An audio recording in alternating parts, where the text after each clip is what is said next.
पिछले कुछ दिनों से हम आप लोगों से लगातार संवाद कर रहे हैं। अलग अलग विषयों पे हमने आपसे बात की है। पोल्यूशन पे बात की है, स्वास्थ्य से संबंधित बात की है, शिक्षा नीति पर बात की है और उस पर हमें लगातार आपके सुझाव भी आ रहे हैं। अभी हम और चाहते हैं कि आपके और सुझाव आएँ और मत आएँ, ताकि हम उन विषयों को थोड़ा और डिटेल में आगे बात कर सकें।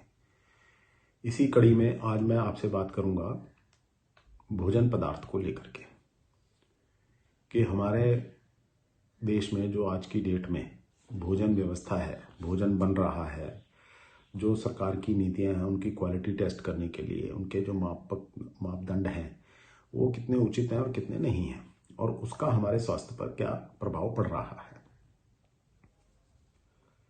पिछले दिनों आपने एक चीज़ नोट की होगी।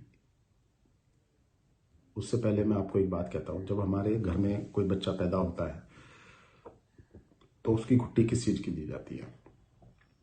शहद की घुट्टी दी जाती है, जो कि ये माना जाता है सबसे प्योर चीज़ है।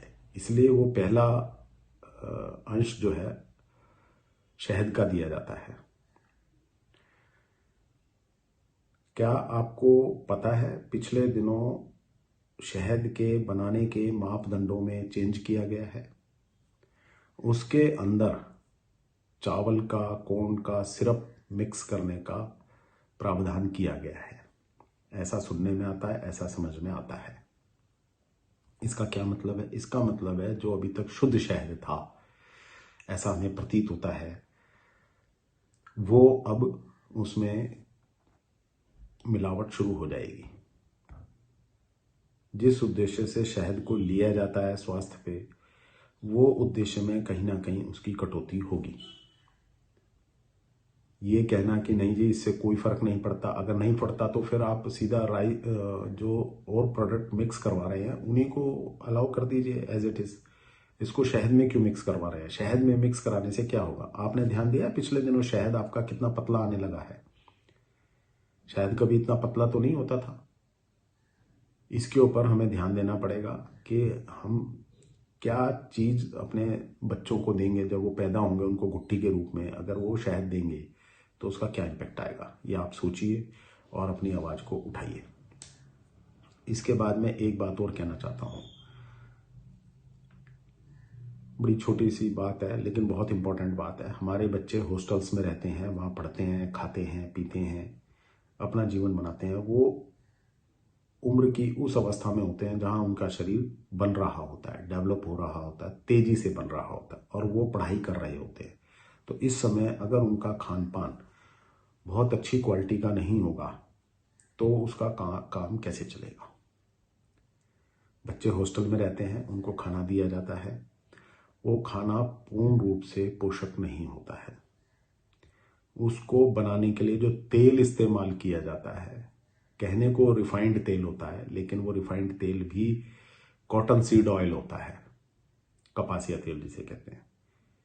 अगर आप उसके टेक्निकल पॉइंट्स पे जाओगे तो वो उसमें कहीं कोई दिक्कत नहीं है। उसके जितने आप फिजिकल पैरामीटर्स और टेक्निकल पैरामीटर्स, केमिकल पैरामीटर्स अगर आप चेक करेंगे, वो उसमें वो कहीं कोई तकलीफ नहीं है। लेकिन इस टाइप के तेल खाना और खिलाना क्या उचित है? अगर ये उचित होता तो हम बहुत पहले से इस टाइप के तेलों को खा रहे होते। हमारे यहाँ जो तेल चलता है वो सेसम सीड का, तिल का तेल चलता है, मूंगफली का तेल चलता है, सरसों का तेल चलता है, जो प्रमाणित हैं, और वो भी पूर्ण रूप से खाने में सब तरीके से इस्तेमाल नहीं होता है। वो भी कहीं ना कहीं सब्जी में थोड़ा बहुत डाल दिया या कुछ इस तरीके से इस्तेमाल होते हैं। और आज की डेट में ये जो तेल इस्तेमाल हो रहे हैं ये तो बिल्कुल मिलावटी है। किसी भी ब्रांड का ले लो, सब ले लो, उसमें मिलावट है। अगर हम FSSAI जो हमारे मापदंड तय करती है उससे बात करते हैं तो कहते हैं जी ये तो सब बिल्कुल, इसमें कहीं कोई तकलीफ ही नहीं है। तकलीफ नहीं है तो फिर देसी घी की बात क्यों की जाती है? फिर डालडा घी की बात क्यों की जाती है? देखिए ये समझने वाले विषय हैं। टेक्निकल विषयों पे जाएंगे तो बहुत चीज़ें हाँ में होंगी, बहुत चीज़ें ना में होंगी। लेकिन ये विषय टेक्निकल नहीं है, ये विषय है हमारे बच्चों के भविष्य का। हम उनको क्या खिला रहे हैं, जैसा खिलाएंगे, जैसा अन्न वैसा तन, जैसा तन वैसा मन। अगर वो अन्न ठीक नहीं खाएंगे तो उनका शरीर ठीक कहाँ होगा? अगर शरीर ही ठीक नहीं होगा तो वो कैसे पढ़ाई लिखाई अपने ढंग से करेंगे? आप देख लीजिए आजकल के बच्चों को, ना उनमें स्टेमिना है, ना वो कोई भाग दौड़ करते हैं।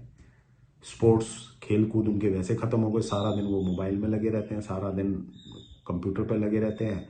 जितना उनको स्पोर्ट्स के लिए जाना चाहिए, खेल कूद में भाग लेना चाहिए, उतना वो ले नहीं पाते हैं, ना वो लेते हैं। कुछ पढ़ाई का प्रेशर है, कुछ आजकल का माहौल ऐसा हो गया, ऐसा सिस्टम हो गया कि सब कंप्यूटर पे ही खेलते रहते हैं, कंप्यूटर पे ही गेम खेलना और सब ये करते रहते हैं। तो फिजिकल एक्सरसाइज जो हमें कहना चाहिए वो उनकी होती नहीं है, शारीरिक व्यायाम उनका होता नहीं है।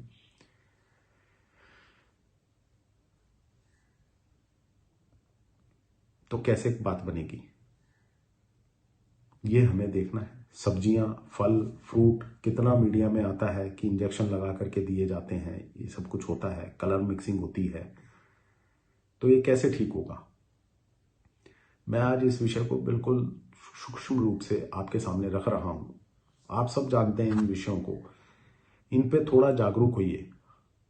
हम लोग पार्टी का उद्देश्य आप लोगों को जागरूक करना है छोटे छोटे विषयों पे। ये छोटे छोटे विषय जरूर है, लेकिन हमारे दिनचर्या में बिल्कुल हमारा हिस्सा है, इसके बिना हमारा जीवन नहीं है। कृपया इस पे सोचिए, अपना मत दीजिए, ताकि हम इस विषय को और समझ सकें। धन्यवाद।